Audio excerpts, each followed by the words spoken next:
Assalamualaikum warahmatullahi wabarakatuh. Salam sejahtera untuk kita semua. Saya Dr. Dedi Kennedy, Kepala SMA Negeri 1 Astana Japura. Saya bangga dengan ibu-ibu guru yang mempunyai kinerja dan etos kerja yang tinggi. Dan saya juga bangga kepada mereka yang menjadi calon guru penggerak SMA Negeri Astana Japura yang mereka melalui tes di masing-masing tempat. Bergerak, menggerakkan, mengibaskan aksi nyata tentang budaya positif yang sudah disampaikan kepada seluruh Bapak Ibu guru SMA Negeri Astana Japura. Mudah-mudahan pengibasan ini bersifat permanen dan dapat dilaksanakan oleh seluruh Bapak Ibu guru di SMA Negeri Astana Japura yang akhirnya akan memotivasi siswa dalam belajar dan berbudaya positif. Mungkin itu aja yang dapat saya sampaikan. Terima kasih. Billahi taufiq wal hidayah. Assalamualaikum warahmatullahi wabarakatuh. Assalamualaikum warahmatullahi wabarakatuh. Waalaikumsalam warahmatullahi wabarakatuh. Anak-anak Ibu kelas 11 IPS 5. Hari ini Ibu akan memandu untuk membuat kesepakatan kelas. Kesepakatan kelas atau keyakinan kelas ini sengaja nanti kita buat bersama dalam rangka supaya kita bisa menciptakan kondisi kelas yang nyaman, yang tertib, yang damai, yang kondusif, yang nanti dengan kesepakatan kelas ini kita laksanakan bersama supaya kita menjadi orang-orang yang bertanggung jawab untuk melaksanakan kesepakatan yang kita buat bersama. Paham ya anak-anak ya? Ya. Baik, kita mulai saja. Silakan nanti caranya semuanya bisa menulis apa yang diinginkan. Jadi misalnya nanti silahkan dibuat masing-masing keinginannya. Contohnya seperti tadi, buanglah sampah pada tempatnya. Kemudian jagalah kebersihan. Kembalikan barang pada tempatnya. Hormati sesama. Kembangkan sikap tenggang rasa. Nah itu diantaranya. Atau yang lainnya yang diinginkan oleh masing-masing siswa yang ada di kelas 11 IPS 1 ini. Paham ya semuanya ya? Ibu bagi satu-satu. Sini di sini.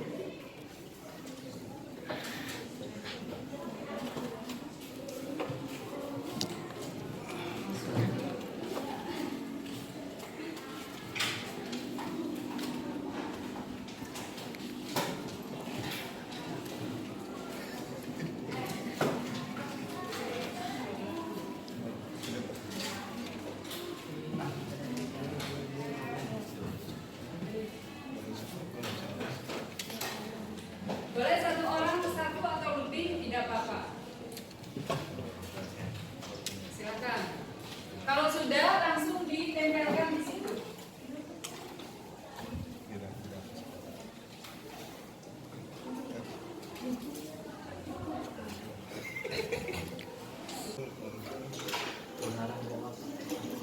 Ya silakan yang sudah boleh ditempelkan di papan tulis di whiteboard. Silakan, ayo.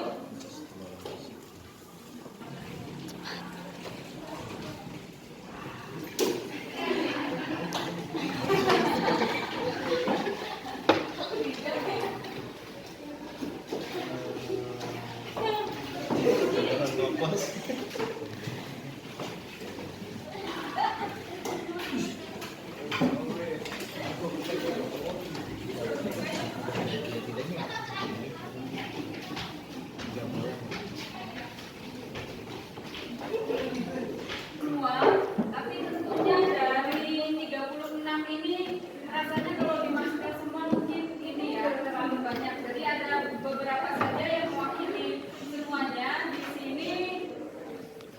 Silakan dulu sekretaris berdoa sebelum dan sesudah belajar. Setuju? Ya, betul. Tertib saat belajar. Setuju ya. Buanglah sampah pada tempatnya. Ada yang sama. Jagalah kebersihan di lingkungan sekolah.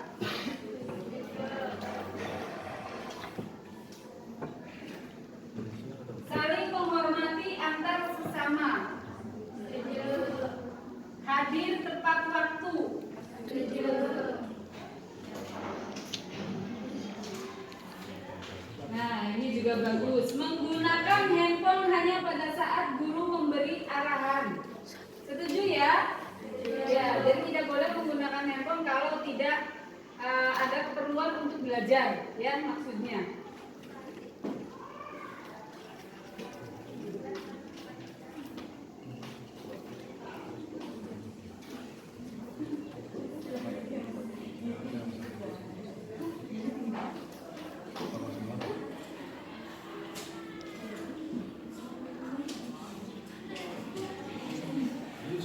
Ya, Ibu kira yang lainnya sama dan sudah terwakili oleh yang tadi kita sepakati bersama. Jadi anak-anak, inilah hasil kesepakatan kelas yang kita buat. Karena kesepakatan ini kita buat bersama, jadi nanti kita laksanakan bersama-sama. Kalian sebagai murid dan ibu sebagai guru, kita laksanakan bersama-sama supaya kelas ini menjadi kelas yang kondusif untuk kita belajar, sehingga nanti kita bisa melaksanakan pembelajaran secara optimal. Ya anak-anak ya, demikian. Terima kasih. Assalamualaikum warahmatullahi wabarakatuh. Waalaikumsalam warahmatullahi wabarakatuh. Assalamualaikum warahmatullahi wabarakatuh. Perkenalkan, saya Fitna Maidina Amali dari kelas 11 IPS 5. Saya Riris Krisniawati. Saya Mutiara Adila. Setelah kami membuat kesepakatan kelas bersama Ibu Alia, kami merasa kelas menjadi lebih nyaman, tentram, kondusif, bersih, dan kompak. Terima kasih. Wassalamualaikum warahmatullahi wabarakatuh. Bismillahirrahmanirrahim. Assalamualaikum warahmatullahi wabarakatuh. Waalaikumsalam warahmatullahi wabarakatuh. Alhamdulillahirabbil alamin. Allahumma sholli ala sayyidina Muhammad wa ala ali sayyidina Muhammad. Pertama-tama saya panjatkan puji syukur kehadirat Allah Subhanahu wa taala karena hari ini alhamdulillah saya akan memenuhi salah satu tugas dari PPGP saya sebagai calon guru penggerak angkatan 9 dari SMA 1 Astana Japura, yaitu tugas aksi nyata modul 1.4 tentang diseminasi budaya positif di sekolah. Terima kasih kepada ibu-ibu, guru, teman sejawat yang sangat hebat dan sangat saya hormati telah ikut membantu bekerjasama dengan saya menghadiri dan berpartisipasi dalam pelaksanaan diseminasi budaya positif di sekolah pada hari ini. Dan baiklah, kita mulai bahwa agenda pada pelaksanaan diseminasi budaya positif di sekolah hari ini adalah yang pertama pembukaan, kemudian dilanjutkan dengan presentasi konsep tentang budaya positif di sekolah, kemudian nanti dilanjutkan dengan tanya jawab untuk mengembangkan materi tentang diseminasi budaya positif ini, dan terakhir nanti kita tutup dengan refleksi. Saya minta nanti refleksinya dari ibu-ibu dan termasuk juga dari saya sendiri. Baik, teman-teman sekalian, marilah untuk membuka kegiatan diseminasi hari ini kita buka dengan basmalah bersama-sama. Bismillahirrahmanirrahim.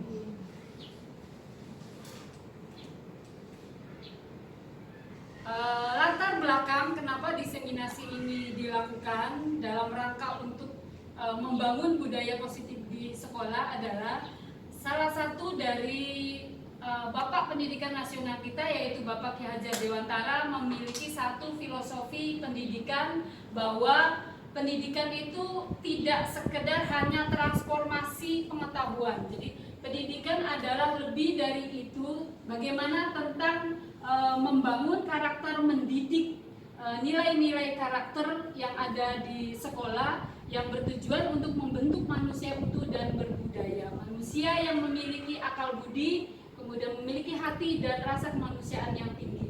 Kenapa? Karena sekolah adalah bagian dari tempat untuk menyemai benih kebudayaan serta pembentukan karakter. Nah, disinilah nanti peran guru sebagai pendidik adalah untuk membangun atau mewujudkan budaya positif di sekolah. Ketika berinteraksi dengan murid-murid, kemudian kita dengan menerapkan konsep-konsep budaya positif sehingga nanti terbentuklah karakter yang dimiliki oleh murid tersebut.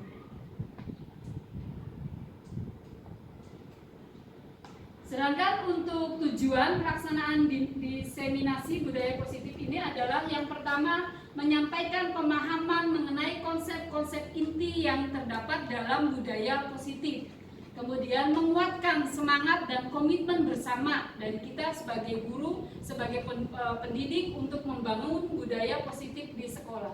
Kemudian meningkatkan pemahaman tentang peran guru dalam membangun budaya positif dengan menerapkan konsep disiplin positif dalam berinteraksi dengan murid. Selanjutnya ada satu gambaran yang diberikan oleh seorang Ki Hajar Dewantara sebagai Bapak Pendidikan Nasional, yaitu menggambarkan tentang pendidikan guru dan murid dalam rangka pembentukan budaya positif atau pembentukan karakter. Jadi kalau kita ibaratkan itu sekolah sebagai satu tempat, seperti kalau di sawah itu sawahnya atau ladangnya, kemudian kita analogikan guru itu sebagai petaninya dan murid itu sebagai bibitnya atau bibit padinya, maka kita guru itu sebagai sebagai pengelola dari sawah. Bagaimana sawah itu bisa tumbuh subur dengan baik. Jadi bagaimana memupuk ladangnya, tanahnya, kemudian bagaimana merawat padinya ketika padi itu mulai tumbuh kembang. Nah, kemudian jadi kita tidak bisa mengharapkan kemudian padi yang kita tanam, kita berharap padi itu menjadi mangga misalnya. Jadi artinya di sini makna filosofisnya adalah ketika kita mendidik anak, itu kita bukan memaksakan anak untuk menjadi seperti yang kita inginkan, tapi kita hanya menuntun, membersamai, mengemong, mengamong, dan memomong. Artinya menebalkan nilai-nilai, potensi-potensi minat yang ada pada siswa, sehingga dia bisa menjadi manusia sebagai dirinya sendiri yang merdeka dalam berkehendak, kemudian bertanggung jawab terhadap dirinya sendiri, sehingga terwujudlah sebagai manusia yang berbahagia dan merdeka sebagaimana yang dicita-citakan ketika kita melaksanakan satu tujuan pendidikan. Nah, budaya positif, saya pengen nanya dulu nih kepada teman-teman, apa yang terbersit atau tergambarkan dari teman-teman itu tentang budaya positif itu gambarannya seperti apa? Silakan, barangkali ada yang sudah punya pemahaman atau pendapat, baik itu mengenai mungkin budaya positif itu adalah seperti apa, atau contoh-contohnya itu. So, kalau saya pahami di sekolah kita ini alhamdulillah sudah begitu banyak berkembang, sudah ada budaya-budaya positif. Bayangkan kalau yang saya tahu itu dari mulai kita masuk, siswa masuk melalui pintu gerbang, kita sudah disambut dengan salaman, kemudian siswa masuk ke sekolah dengan situasi yang tentunya mereka punya harapan, senang. Kemudian kita juga punya rutinitas jam 6.45 kita punya kegiatan zikir doa, murotal, dan lain sebagainya. Barangkali teman-teman ada yang bisa memberikan pendapat tentang budaya positif yang sudah ada di sekolah kita. Silakan. Ya, Bu Aning, mangga. Terima kasih sebelumnya. Menurut saya kalau dilihat dari secara definisinya budaya, berarti hasil dari budi karya kita bersama yang berupa sebuah kebiasaan-kebiasaan yang tentunya kalau positif itu artinya berguna bagi kita semua yang ada di sivitas akademik kita, tentunya seperti guru ya, terus murid yang menjadikan sasaran, dan budaya positif yang sudah kita lakukan, pembiasaan-pembiasaan yang dianggap positif seperti mengucapkan salam, senyum, sapa, itu sudah biasa. Bahkan kita harus meningkatkan lagi seperti menjadi 5S ya, seperti itu. Iya, bagus sekali Bu Aning sudah menggambarkan seperti apa budaya positif itu. Jadi ya silakan ditambah dulu sama Miss Andi. Boleh sedikit saja tambahannya Ibu ya. Jadi budaya positif itu sebenarnya itu pembiasaan. Kebiasaan itu harus diterapkan sehingga menjadi budaya. Jadi Kenapa disebut budaya positif? Karena itu dilakukan setiap hari. Pembiasaan-pembiasaan itu akan diterapkan dan siswa itu akan menjadi terbiasa dan melakukan itu dengan senang hati. Ya, tujuan dari budaya positif itu ya pastilah untuk membuat pribadi siswa yang lebih baik gitu ya. Tergantung dari tujuannya itu apa. Karena kan budaya positif itu di sini kan sudah beberapa nih, bukan cuma total aja, tapi dari awal masuk yang telah disebutkan Bu Aning tadi 5S gitu ya. Dan itu sebenarnya tidak hanya kepada murid saja, menurut saya itu guru-guru juga harus ada budaya positif yang dikembangkan kembali yang dulu kita pernah itu sebelum COVID. Nah ini tantangan untuk Bu Al dan CGP yang lain mungkin, bahwa budaya positif itu sasarannya bukan siswa saja, tapi guru juga harus melaksanakan budaya positif itu, karena pembiasaan baik itu akan menghasilkan sesuatu yang baik. Barangkali itu saja Bu.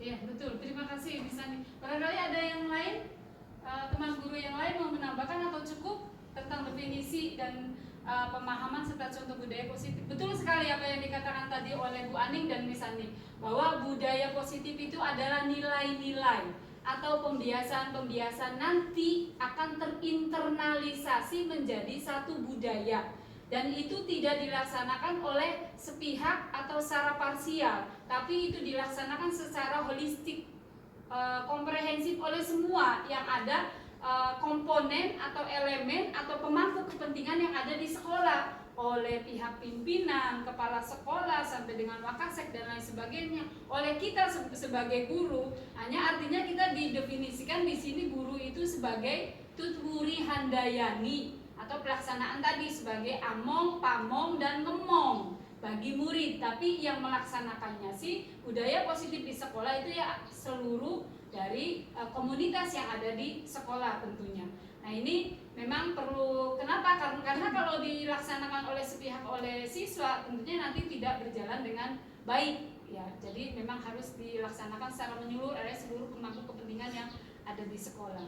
Nah baik, selanjutnya coba kita perhatikan di sini ada definisi tentang budaya positif di sekolah, yaitu nilai-nilai dan kebiasaan-kebiasaan positif di sekolah yang mencakup sikap atau perilaku maupun tutur kata oleh seluruh warga sekolah. Nah, budaya positif ini memang harus berpihak kepada murid agar mereka bisa berkembang menjadi pribadi yang mandiri dan bertanggung jawab serta memiliki akhlak yang mulia. Nah, baik, selanjutnya sesuai dengan agenda kita akan membahas tentang eksplorasi konsep tentang budaya positif. Ada beberapa konsep-konsep inti dalam pembahasan budaya positif, yaitu yang pertama perubahan paradigma dari stimulus respons menjadi teori kontrol. Nah, kemudian yang kedua arti disiplin dan 3 motivasi perilaku manusia. Kemudian keyakinan kelas, hukuman dan penghargaan, kebutuhan dasar manusia, posisi kontrol, dan yang terakhir nanti kita akan membahas tentang segitiga restitusi. Teman-teman, yang pertama tentang konsep inti dalam budaya positif adalah perubahan paradigma. Perubahan paradigma. Nah ini kita gambarkan dengan kegiatan kepalan tangan. Ini kaitannya dengan kontrol ya, kontrol kita, kontrol murid. Nah, ada A dan B. A dan B, yang A mengepal tangannya, kemudian di dalam tangannya itu ada sesuatu yang sangat berharga. Kemudian ada B. Nah, peran A itu dia menggenggam tangan untuk supaya mempertahankan benda berharga yang ada di tangannya. Peran B, bagaimana dia dengan segala cara, apakah dengan cara yang paling halus sampai dengan paling kasar, dengan tujuan untuk supaya A ini mau membuka tangannya. Jadi dengan bujukan, dengan rayuan, dengan ancaman, dengan mungkin hardikan dan lain sebagainya. Nah, apakah si A yang menggenggam tangannya ini mau membuka tangannya dengan segala cara yang dilakukan oleh si B? Baik, apa yang terjadi? Nah, itu tergantung dari kita sendiri yang si A. Ya, artinya apa? Dia membuka atau menutup tangannya itu sebenarnya kalaupun dia mau membuka sebenarnya bukan karena orang lain, tapi karena kehendak yang ada pada si A yang menggenggam tangannya. Nah itu, jadi artinya begini, kita menggambarkan bahwa dalam membangun budaya positif ini, itu yang dibangun adalah bukan motivasi dari luar, tapi motivasi dari dalam. Itu penanaman nilai itu. Jadi supaya disiplin itu bisa terbangun dengan lestari, kemudian ya berkelanjutan, maka yang ada bukan motivasi yang datang dari luar karena ancaman, karena hukuman, karena sanksi, konsekuensi dan lain sebagainya, tapi karena ada motivasi intrinsik atau dorongan dari dalam untuk berbuat sesuatu sesuai dengan tujuannya. Nah, ada ini ya di sini tabel ya yang menjelaskan tentang perubahan paradigma stimulus respon ke teori kontrol.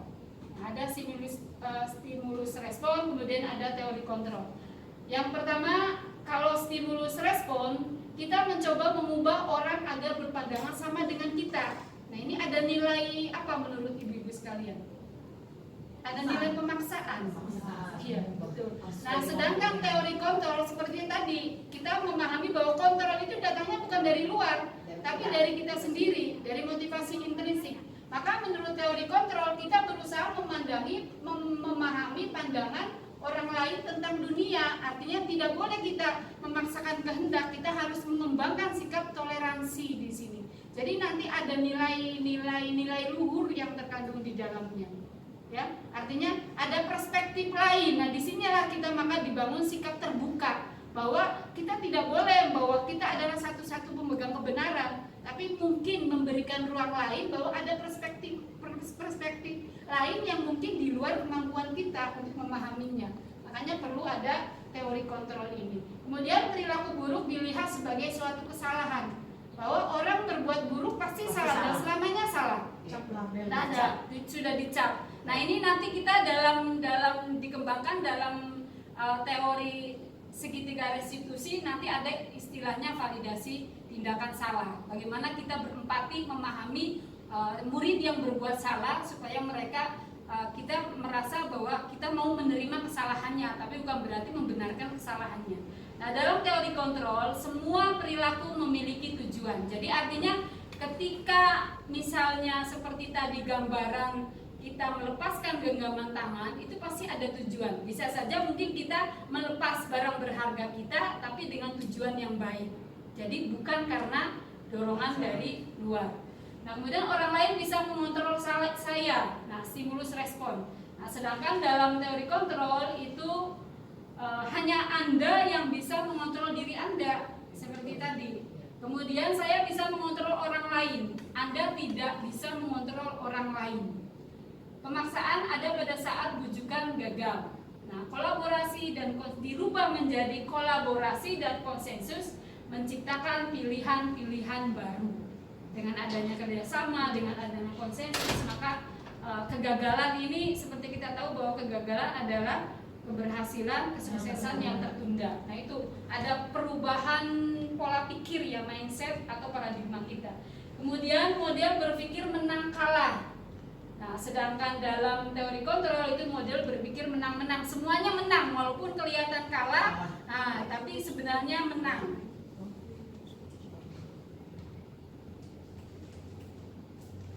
Nah, lanjut kepada pemaknaan disiplin. Teman-teman barangkali ada yang mungkin sebagai kebiasaan kita sering menerapkan disiplin ya, disiplin diri atau disiplin orang lain. Tapi sebenarnya disiplin itu apa sih? Bu Yuyu, aturan. Teman yang lain barangkali disiplin itu apa? Belajar. Betul sekali. Apa yang dikatakan oleh disiplin itu berasal dari bahasa Latin ya, artinya belajar secara bahasa. Itu penerapannya oleh Socrates dan Plato. Kemudian barangkali ada yang lain disiplin? Ya, saya kira cukup bahwa Disiplin adalah kemampuan memerintah diri sendiri dalam mengontrol dan menguasai diri untuk memilih tindakan yang mengacu pada nilai-nilai yang kita hargai dengan penuh tanggung jawab tanpa terperintah orang lain. Ini nanti definisi merdeka. Orang merdeka itu orang yang tidak berada di bawah perintah orang lain, apalagi tekanan. Seperti apa sih nilai-nilai yang kita hargai? Nah, ada beberapa nilai-nilai yang dihargai. Nah, ini terangkum dalam profil pelajar Pancasila ya. Ada 6 dimensi: beriman, bertakwa kepada Tuhan Yang Maha Esa, dan berakhlak mulia. Kemudian mandiri, bernalar kritis, berkebinekaan global, bergotong royong, dan kreatif. Ini kalau sekarang kita kenal dengan profil pelajar Pancasila. Nah, kita lanjut kepada teori motivasi perilaku manusia. Ada 3 teori motivasi perilaku manusia, yaitu teori motivasi eksternal, dan motivasi internal. Nah, yang mana motivasi yang ingin kita kembangkan dalam rangka membangun budaya positif ini? Baik, kita lihat satu-satu. Yang pertama, untuk menghindari ketidaknyamanan atau hukuman. Apa yang akan terjadi apabila saya tidak melakukannya? Nah, ini orang melakukan sesuatu karena ingin menghindari ketidaknyamanan dan hukuman, maka dia melakukannya bukan dari dorongan diri sendiri. Makanya apa yang akan terjadi apabila saya tidak melakukannya? Jadi adanya karena tekanan, karena ketakutan. Kalau saya tidak disiplin, kalau saya tidak mengerjakan tugas, maka saya akan mendapatkan sanksi atau hukuman dari guru. Nah, ini dinamakan dalam masuk motivasi eksternal. Motivasi karena takut akan adanya hukuman atau sanksi yang akan diberikan dalam satu aturan. Kemudian yang kedua, motivasi untuk mendapatkan imbalan dari orang lain atau institusi. Jadi karena ada tujuan ingin mendapatkan penghargaan, ingin mendapatkan hadiah. Nah, makanya apa yang akan saya dapatkan apabila saya melakukannya? Nah, ini kalau dalam bahasa agama nggak ikhlas. Nanti kalau misalnya dia nggak dapat, akhirnya dia bukan malah meningkatkan prestasinya, tapi dia justru akan lebih lemah untuk melakukan sesuatu yang baik. Ini juga masih dalam motivasi eksternal. Nah, selanjutnya ini yang perlu kita kembangkan, yaitu motivasi internal atau tujuan dari disiplin positif itu sendiri, yaitu untuk menghargai diri sendiri. Karena apa sebenarnya yang dilakukan, yang dikatakan, yang disikapi oleh seseorang, itulah sebenarnya wujud cerminan dari nilai diri. Apakah dia orang baik, apakah dia orang bertanggung jawab, apakah dia jujur, dan lain sebagainya. Itu ya. Sebagaimana dalam filosofi pendidikan Ki Hajar Dewantara. Menurut Ki Hajar Dewantara, bahwa merdeka itu adalah tidak hanya terlepas dari perintah, akan tetapi juga cakap buat memerintah diri sendiri. Jadi dia selain dia tidak mau diperintah, dia juga memiliki kesadaran diri untuk melakukan sendiri, bergerak sendiri, berinisiatif sendiri, tanpa harus didorong atau diperintah dari luar dirinya. Selanjutnya tentang keyakinan kelas. Nah, keyakinan kelas ini memang rada kurang familiar dibandingkan dengan peraturan kelas. Menurut ibu-ibu, ada nggak perbedaan antara peraturan kelas dan keyakinan kelas? Beda. Ya, silakan bisa nih. Kalau peraturan itu seperti apa? Kalau peraturan itu dibuat oleh seseorang untuk dilakukan dan wajib, itu peraturan. Kalau keyakinan kelas itu kesepakatan. Kalau peraturan itu nggak sepakat, dibuat aja aturan, tata tertib sekolah, bla bla bla bla gini, dan harus diikuti oleh seluruh siswa. Itu tidak ada kesepakatan gitu, tapi dibuat dengan tujuan tertentu. Kalau keyakinan kelas itu dibuat dengan berdasarkan kesepakatan dan kenyamanan kelas tersebut. Setelah disepakati, maka jadilah keyakinan kelas gitu. Jadi kalau keyakinan kelas yang sudah kita lakukan itu di kelas itu kan sebelum masuk kita berkeyakinan kelas dulu, sehingga pembelajaran itu sama-sama nyaman antara guru dengan siswa, sehingga di dalam keyakinan kelas ini yang disebut berpihak pada murid, karena kita mengikuti keinginan murid, tapi tetap dalam koridor gitu, tetap dalam arti tidak melanggar norma-norma. Betul. Seperti itu. Hebat sekali ya, Misania sudah menjelaskan begitu sempurna penuh tentang pengertian keyakinan kelas. Tapi barangkali ada yang mau menambahkan atau cukup? Ya, jadi peraturan dengan keyakinan itu memang berbeda. Jadi kalau peraturan itu sepihak sifatnya, jadi dari atas ke bawah. Jadi tapi kalau keyakinan itu dibangun bersama, hasil kesepakatan bersama, berkumpul bersama, duduk pengennya seperti apa, kelas pengennya seperti apa. Kita punya gagasan kelas, kita pengen aman, nyaman, tentram, damai, sejahtera gitu. Jadi harus dibuat keyakinan kelas, konsensus kelas seperti apa. Termasuk juga nanti melibatkan mungkin wali kelasnya atau gurunya, sehingga karena kita dibuatnya bersama dua arah, guru dengan murid, kita terlibat. Jadi ketika kita melaksanakan, kita ada tanggung jawab untuk melaksanakan. Jadi nanti yang timbul ketika kita melakukan sesuatu yang ada dalam keyakinan kelas ini, karena sudah yakin bahwa itu sesuatu yang baik, yang akan mendatangkan manfaat, jadi nanti bisa dilaksanakan dengan baik pula, dan insya Allah nanti efeknya akan menjadi satu pelestarian ya, atau kita bisa merawat keyakinan yang ada di kelas itu ya, itu keyakinan kelas.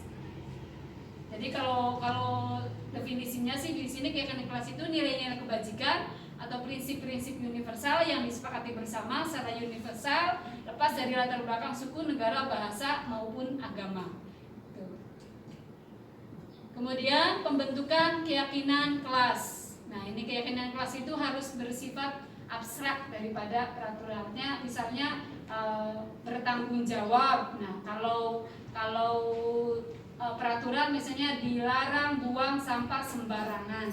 Biasanya kalau peraturan itu masih pada kalimatnya bisa jadi kalimat negatif. Misalnya tadi dilarang membuang sampah sembarangan. Tapi kalau keyakinan menjadi kalimat positif. Buanglah sampah pada tempatnya. Nah ini akan memberikan, kenapa secara psikologis kadang-kadang manusia kalau dilarang malah nambah ingin melakukan. Nah beda dengan keyakinan, justru nanti akan tertanam menjadi satu kesadaran diri yang itu. Kemudian berikutnya coba kita pahami di sini antara peraturan dan keyakinan. Kalau peraturan misalnya selalu kembalikan buku ke tempatnya. Maka nanti di sini keyakinan kelas atau nilai kebajikan yang terkandung dalam peraturan itu adalah tentang tanggung jawab. Dilarang mengganggu orang lain. Nah, ini nilai yang ada di dalamnya, nilai-nilai luhurnya menghormati orang lain dan diri sendiri. Baik. Keyakinan kelas, hukuman dan penghargaan. Mengapa tidak peraturan saja dan mengapa harus keyakinan kelas seperti tadi yang sudah dijelaskan oleh Miss Ani. Kemudian lanjut. Nah ini hasil dari keyakinan kelas. Bertanggung jawab mengerjakan tugas piket. Kemudian bersikap sopan. Berarti kalau bertanggung jawab mengerjakan tugas piket, maka nilai-nilai luhur yang ada di dalamnya tentunya bertanggung jawab. Bersikap jujur berarti jujur. Bersikap tenang saat pelajaran berlangsung. Ya, itu adalah semua hasil keyakinan kelas yang dibentuk. Kemudian selanjutnya adalah tentang dihukum oleh penghargaan. Barangkali kalimatnya rada aneh, tapi inilah kenyataan bahwa kadang-kadang kita memang dihukum itu bukan oleh hukuman, tapi justru oleh penghargaan. Kita pahami satu-satu. Yang pertama, pengaruh jangka pendek dan jangka panjang. Penghargaan itu kan sebenarnya maksudnya positif ya, menaikkan prestasi seseorang, memberikan semangat untuk terus melakukan peningkatan pencapaian. Tapi nyatanya ada beberapa dampak yang tidak baik dalam memberikan penghargaan, yaitu yang pertama pengaruh jangka pendek dan jangka panjang. Ada yang bisa barangkali berpendapat tentang kalimat ini, bahwa penghargaan ini memberikan pengaruh jangka pendek dan jangka panjang yang sebenarnya tidak baik atau kurang efektif. Dalam jangka pendek misalnya, bahwa penghargaan ini bisa membuat orang menjadi sombong karena dia dihargai misalnya, akhirnya dia memiliki sikap yang jumawa. Nah kemudian juga dalam jangka panjang itu bisa menjadikan orang tersebut merasa ketagihan, dalam pengertian dia mau melakukan sesuatu kalau dihargai. Nah kalau misalnya tidak dihargai, maka saya tidak melakukan itu. Nah ini jangka panjang akan terbentuk sikap dan pribadi yang kalau zaman sekarang bilang mungkin matre ya, harus dihargai atau harus dengan penghormatan atau penghargaan.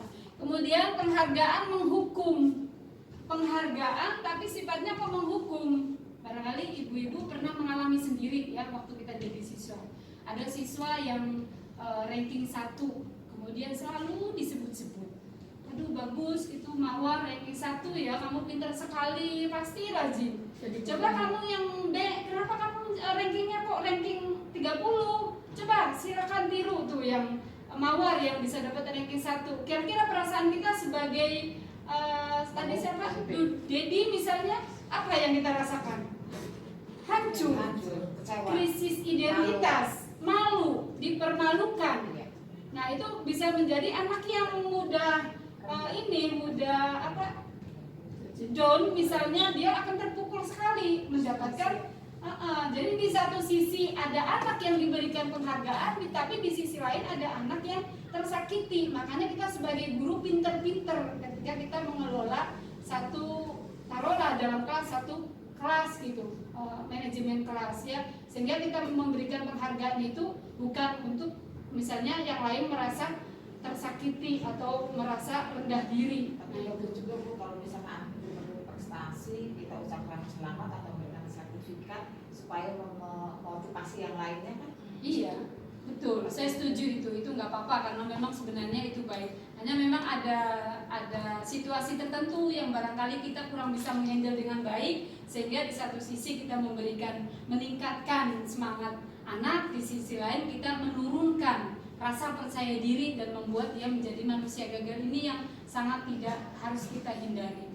Kemudian selanjutnya penghargaan mengurangi ketepatan. Berikutnya penghargaan tidak efektif. Apakah penghargaan itu bisa menjadi sesuatu yang efektif? Apa? Kalau ini tidak efektif, efektif betul kadang-kadang bisa jadi memang untuk memotivasi murid bisa dia berprestasi lebih baik. Tapi bisa juga menjadi sesuatu yang tidak efektif kalau penghargaan itu tidak tepat diberikan. Misalnya kita memberikan penghargaan kepada siswa dalam bentuk materi duit, menurut saya agak kurang efektif. Nah itu bisa coba kita rubah dalam bentuk buku-buku belajar atau bahan-bahan yang terkait dengan kebutuhan pendidikan. Ini. Kemudian penghargaan merusak hubungan. Penghargaan merusak hubungan. Ada yang misalnya ada satu siswa yang nilainya bagus, kemudian kita memberikan penghargaan, yaitu tadi kita menyebut-nyebut selalu diistimewakan, sedangkan yang tidak punya prestasi maka akan timbul rasa iri, kecemburuan sosial. Disitulah nanti akan terjadi kerenggangan hubungan sosial. Itu yang dimaksud dengan penghargaan merusak hubungan. Kemudian tindakan guru, coba kita lihat hukuman atau konsekuensi logis.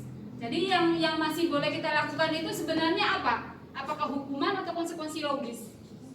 Konsekuensi logis ya. Bedanya apa konsekuensi logis dengan hukuman?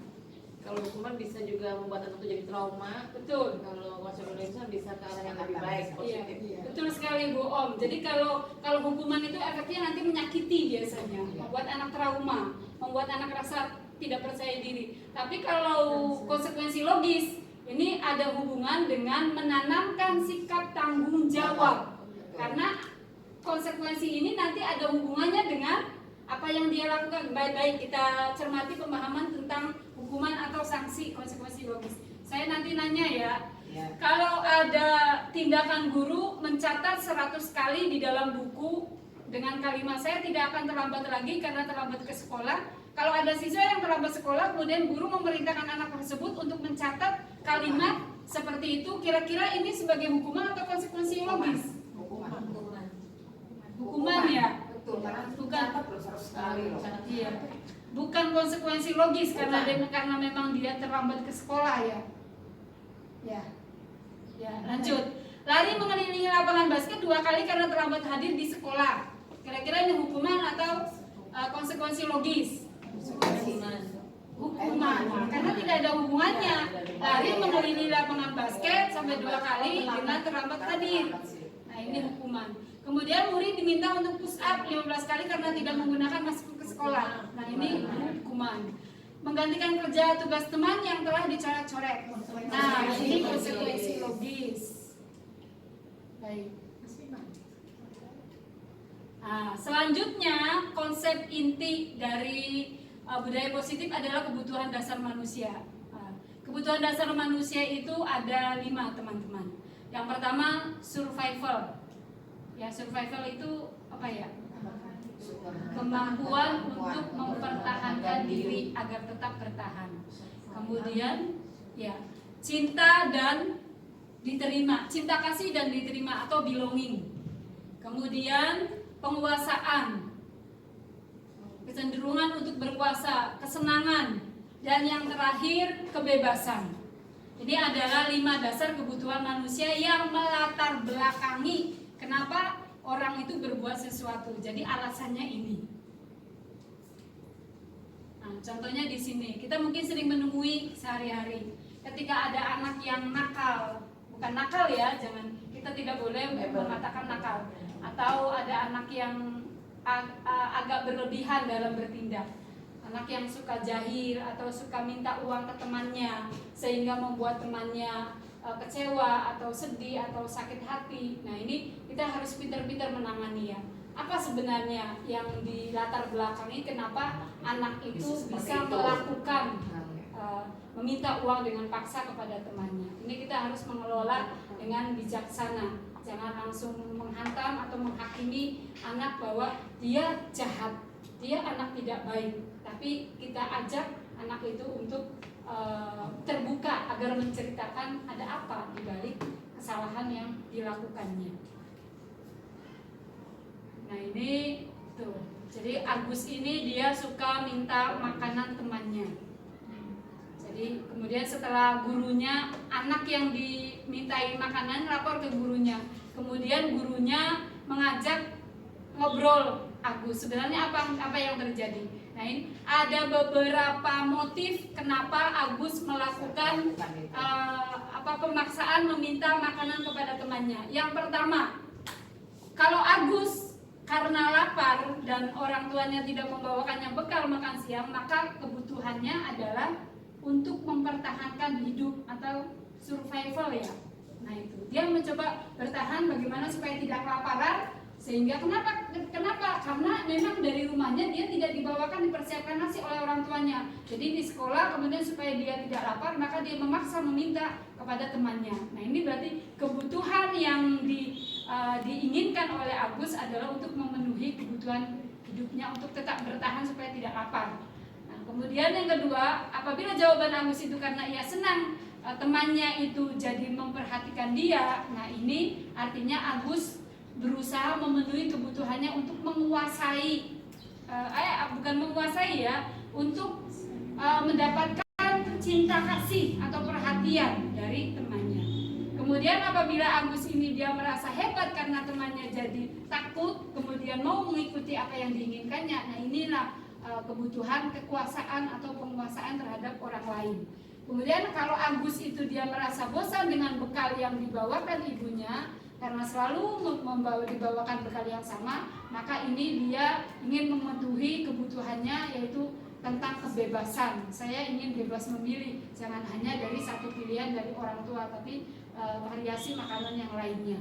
Kemudian kalau Agus ini hanya sekedar iseng supaya dia bisa menikmati ekspresi wajah dari temannya yang mungkin marah dan lain sebagainya, maka ini adalah kebutuhan dia untuk mendapatkan kesenangan.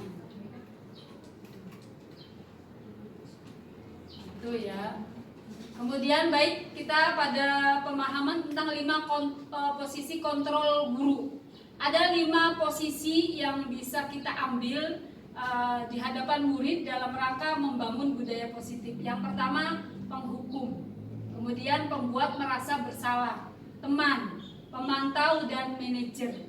Nah, coba kita lihat, kita sebagai guru otomatis di rumah juga kita sebagai orang tua ya. Nah, ini bisa diterapkan dalam menangani anak dalam rangka menanamkan nilai-nilai karakter pada anak. Nah, ada 5 posisi kontrol tadi. Yang pertama sebagai penghukum. Sebagai penghukum ini biasanya yang dilakukan oleh guru, yuk kita introspeksi bersama. Mudah-mudahan ini bagian dari upaya kita memperbaiki cara-cara kita menerapkan disiplin pada siswa.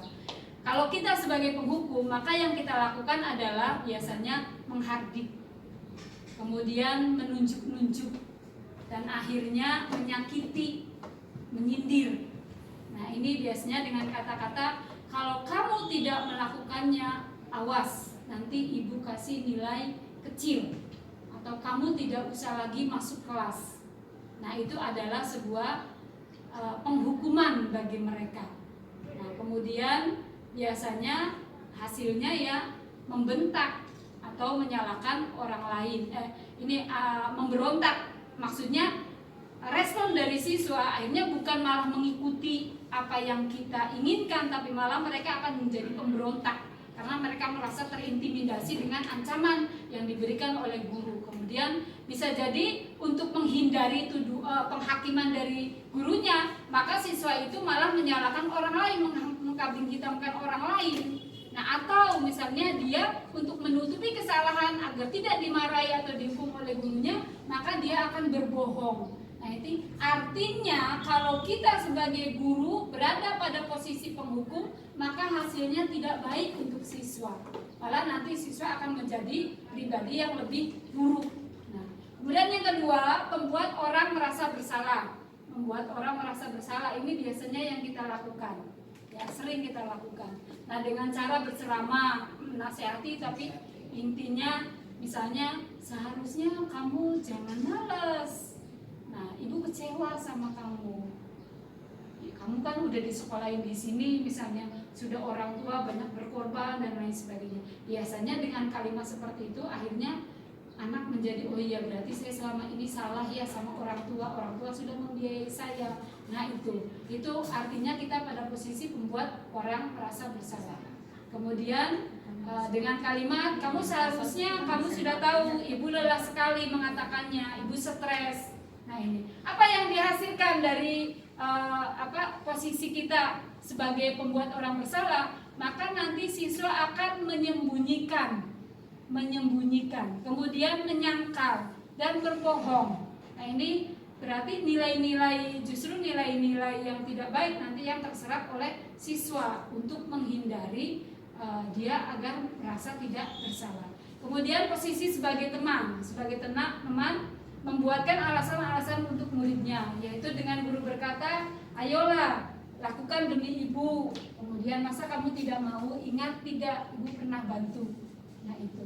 Kemudian yang terjadi adalah ketegangan atau mungkin begini, coba kamu mau belajar, nanti jangan khawatir, ibu akan mendampingi kamu, membantu kamu dalam menyelesaikan tugas-tugas. Nah, ini berarti kita memposisikan sebagai teman, tapi ternyata efeknya juga kurang baik.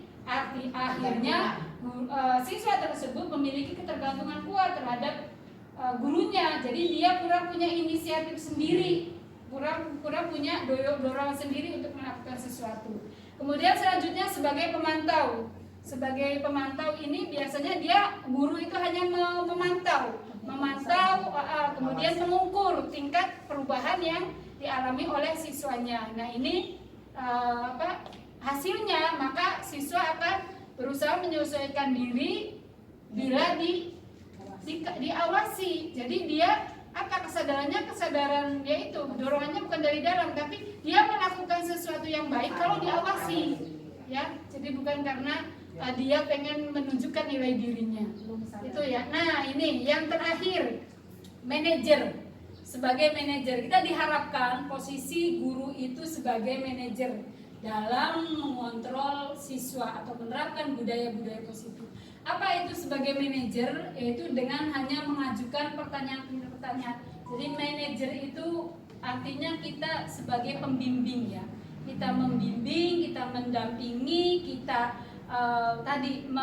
mengayomi, kita tetap mengarahkan mereka, ya, mengarahkan mereka dengan itu. Konsep bahwa mereka jadi diri sendiri gitu, ya. Nah, ini sebagai manajer. Kemudian di sini dengan kita mengatakan apa yang kita yakini, apa yang bisa kamu kerjakan untuk memperbaiki masalah. Jadi kita mendampingi mereka untuk memperbaiki kesalahan mereka sehingga mereka bisa lebih memiliki karakter yang lebih kuat lagi dan mereka bisa masuk kepada lingkungannya dengan baik dan diterima dengan baik.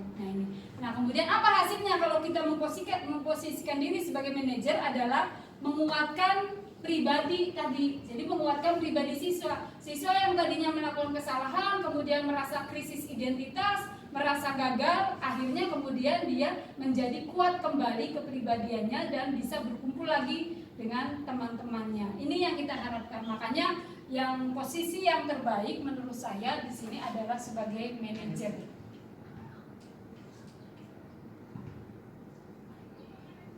Menurut saya ini sudah cukup ya. Nah, ini di manakah saya ketika saya di rumah, di sekolah. Nah, tentunya kita berusaha untuk mengambil posisi manajer ya. Nah, selanjutnya ini materi yang terakhir adalah tentang segitiga restitusi.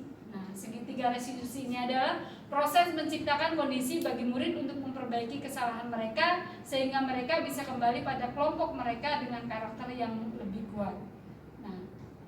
Ada yang bisa dilakukan oleh guru melalui segitiga restitusi ini, yaitu membantu murid menjadi lebih memiliki tujuan disiplin positif dengan recovery tindakannya atau perbuatannya, kemudian membantu murid untuk jujur pada dirinya sendiri dan memberikan penawaran bukan bersifat paksaan. Nah, ada 3 tahapan dalam restitusi segitiga. Yang pertama adalah validasi tindakan. Yang pertama adalah menstabilkan identitas ya. Kemudian yang kedua validasi tindakan salah dan yang ketiga menanyakan keyakinan. Yang pertama, tahapan segitiga restitusi yaitu menstabilkan identitas. Menstabilkan identitas ini biasanya kalau anak berbuat kesalahan maka dia akan mengalami krisis identitas.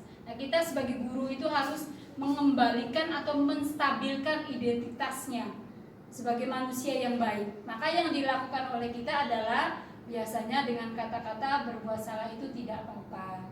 Tidak ada manusia yang sempurna. Ibu juga dulu pernah berbuat salah.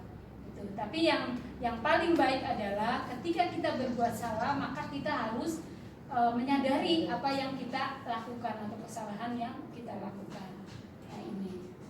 Kemudian tahapan segitiga restitusi yang kedua adalah validasi tindakan yang salah. Validasi tindakan yang salah ini sebenarnya pemahamannya bukan berarti kita membenarkan tindakan salah yang dilakukan oleh siswa, tapi bagaimana kita mampu berempati, ikut merasakan kenapa anak itu berbuat salah, sehingga nanti kita sebagai guru terhadap murid punya hubungan emosional, punya kedekatan. Jadi bukan nanti murid menjadi terbuka kepada kita latar belakang kenapa dia bisa melakukan kesalahan. Nah, dari situlah nanti kita bisa membuka pintu untuk restitusi supaya anak terbuka, kita tahu alasannya, kemudian kita mendampingi kita untuk menyelesaikan permasalahannya. Nah, ini padahal kamu bisa melakukan yang lebih buruk dari ini ya, tapi kamu kok tidak. Kemudian kamu pasti punya alasan mengapa melakukan itu. Kamu patut bangga pada diri sendiri karena kamu telah melindungi sesuatu yang penting bagimu. Itu adalah tindakan validasi tindakan yang salah. Kemudian tahapan yang ketiga dari tahapan segitiga restitusi ini adalah menanyakan keyakinan. Apa yang kita percaya sebagai kelas atau keluarga? Apa nilai-nilai? Nah, biasanya sebenarnya kamu punya cita-cita enggak misalnya? Kenapa kamu melakukan itu? Apa yang kamu rasakan? Apakah kamu nyaman dengan apa yang kamu lakukan? Kamu sebenarnya pengen jadi seperti apa? Nah, nilai-nilai ini yang perlu kita kembangkan dalam menanyakan keyakinan. Nah, ini salah satu contoh ketika saya melakukan segitiga restitusi terhadap murid. Nah, ini juga ada gambar Miss Ani. Nah, alhamdulillah kita sudah sampai kepada refleksi. Nah, coba saya pengen tahu. Tapi sebelumnya barangkali ada yang mau bertanya, silakan untuk mengembangkan materi tentang budaya positif di sekolah. Barangkali ada yang tadi kita sudah sempat mengembangkannya dalam diskusi di tengah perjalanan diseminasi ini, tapi barangkali di ruang khusus diskusi ini silakan. Barangkali ada yang mau bertanya. Enggak, ya Bu Aning. Ya, terima kasih. Saya ingin bertanya tentang yang tadi posisi seorang guru ketika mendapati muridnya itu melakukan kesalahan. Saya pikir selama ini saya melakukan pendekatan dengan menasihati. Ternyata dampaknya ada beberapa ketika terlibat pembicaraan. Ya, ternyata di situ kita tidak pernah melihat dampaknya itu terjadi krisis identitas bagi si murid. Misalkan kita menasihati, kadang-kala ya kasihan orang tua sudah bersusah payah, kamu harus lebih rajin lagi. Saya pikir selama ini saya memberikan nasihat-nasihat agar dia memiliki pemikiran dewasa bahwa oh iya saya harus bertanggung jawab orang tua ini. Jadi flashback gitu supaya mengingatkan diri tentang bagaimana pencapaian orang tua untuk menyekolahkan anak. Tapi ternyata tidak, dampak terhadap siswa itu krisis identitas, merasa bersalah ya. Di situ ada pernyataan bahwa nah ini pembuat orang merasa bersalah. Kalau begitu berarti selama ini saya merasa sebagai guru membuat si murid itu merasa bersalah seperti itu. Padahal selama ini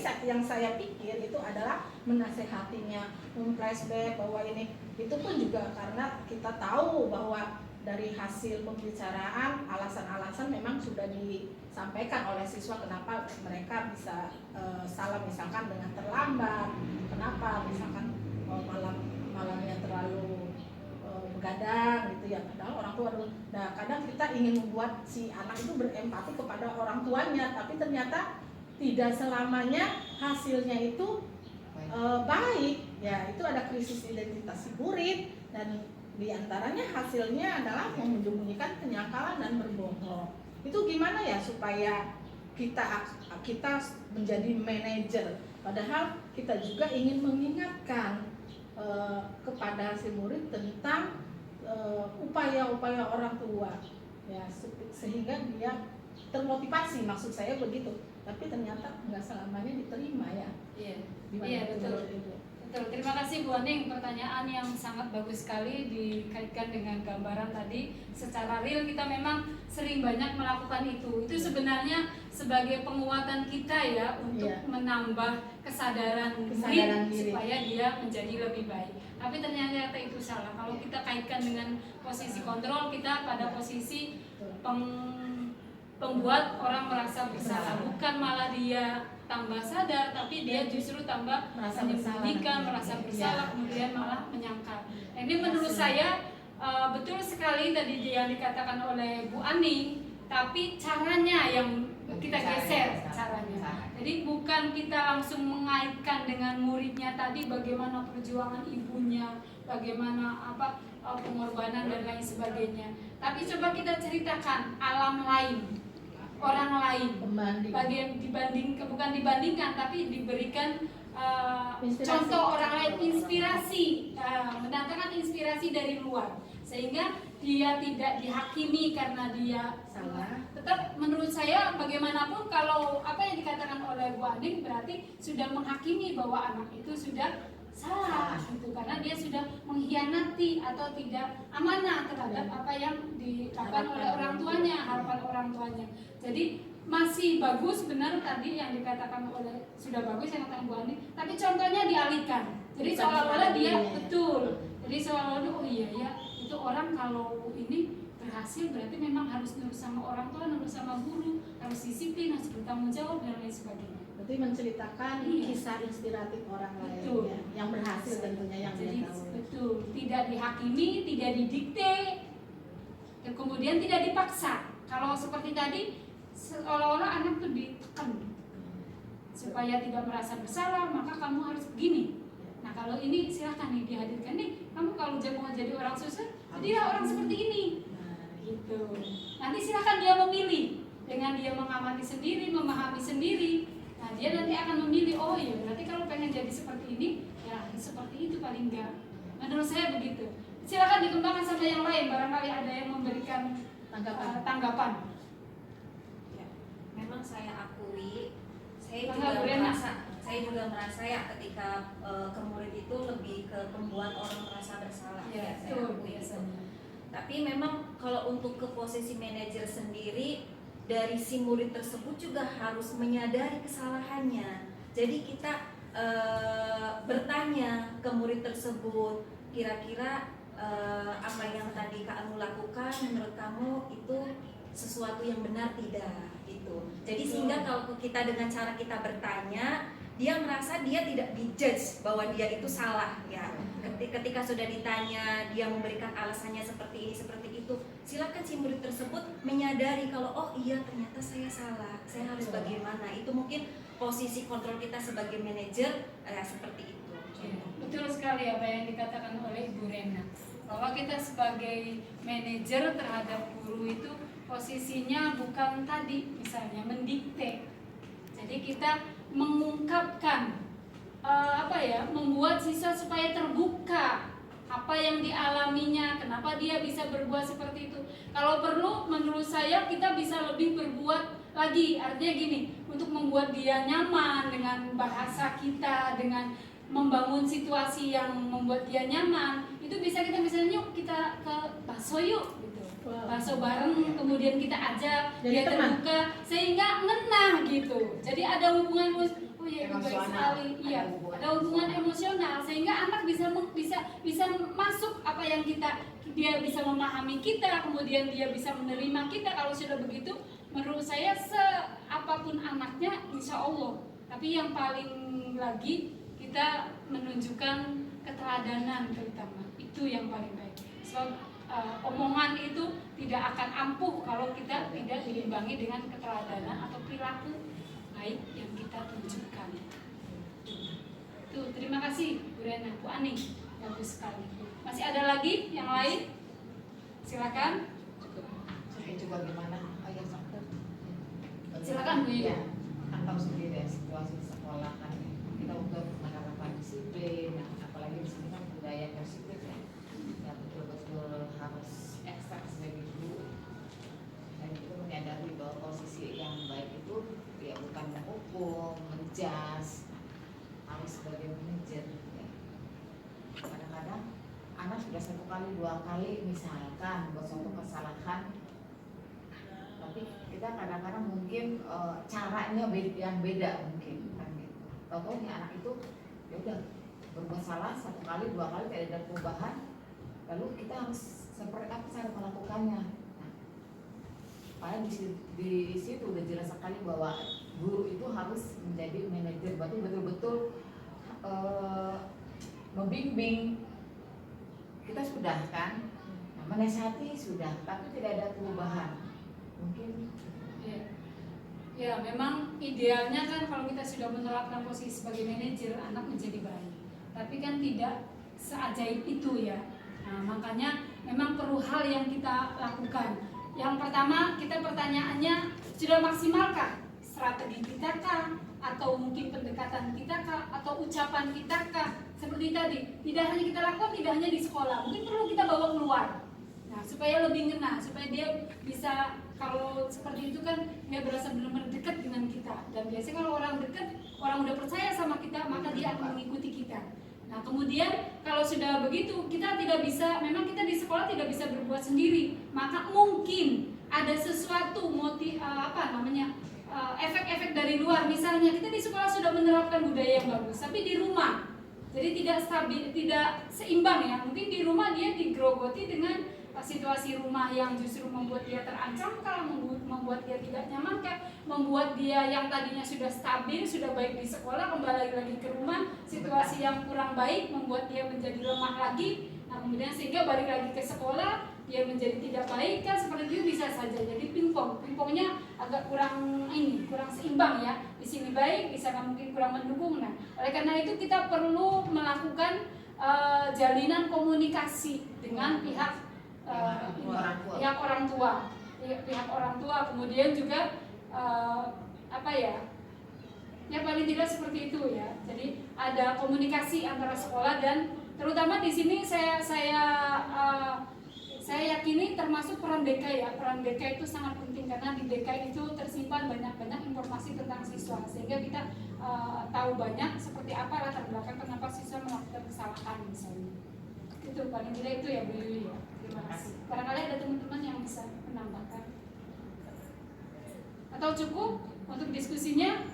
Ya.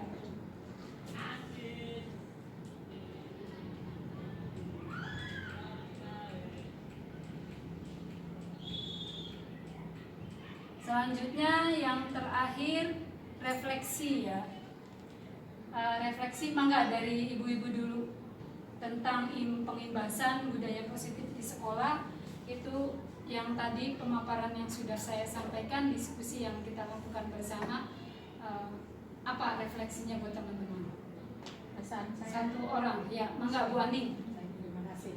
Perasaan saat ini ketika saya mengikuti diseminasi dari Ibu Alia, sangat senang. Nambah pengetahuan, pemahaman saya bertambah, terutama ketika posisi kontrol antara guru terhadap muridnya. Ya, ternyata kita itu harus menjadi manajer, itu adalah suatu pemahaman yang baru bagi saya, dan tentunya itu harus diimbaskan juga, diimplementasikan secara nyata nanti ya. Ya, itu sebagai target saya selanjutnya, harus mengimplementasikan dari hasil diseminasi dan Ibu Ali buat, dan terima kasih. Ya, terima kasih Bu Aning sudah memberikan refleksi tentang pengimbasan budaya positif pada hari ini. Ya, saya sebagai CGP juga perasaan saya hari ini adalah sangat senang sekali, sangat sangat bahagia karena teman-teman sudah membersamai saya untuk memenuhi salah satu tugas aksi nyata modul 1.4 tentang pengimbasan atau diseminasi budaya positif di sekolah.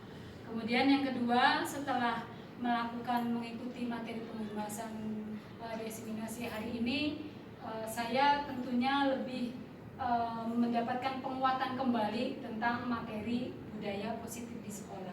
Nah, target saya selanjutnya adalah bagaimana saya bersama-sama nanti berkolaborasi dengan teman-teman guru semuanya, dengan seluruh pemangku kepentingan di sekolah ini, bersama-sama membangun budaya positif sekolah di sini dalam rangka menanamkan nilai-nilai karakter supaya kita memiliki siswa yang memiliki kepribadian yang mulia, yang penuh tanggung jawab, mandiri dan merdeka mereka.